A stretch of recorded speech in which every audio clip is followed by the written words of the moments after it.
Sekarang kan tahun baru Cina. Oh. Tapi tunggu sekejap, saya nak buat satu magic trick. Okey, sabar sekejap Ya.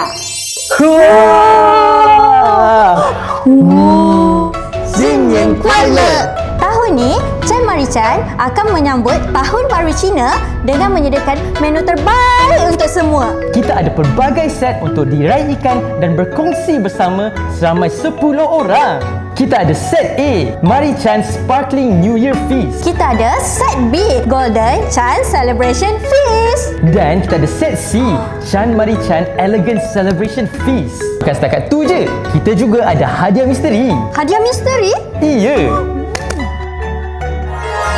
Gift ni akan diberikan dengan setiap pembelian set B dan set C di Chan Marichan selagi stok masih ada. Jadi, tunggu apa lagi? Jom sambut Tahun Baru Cina bersama keluarga dan kawan-kawan di Chan Marichan Melaka. Zinyan Kuala.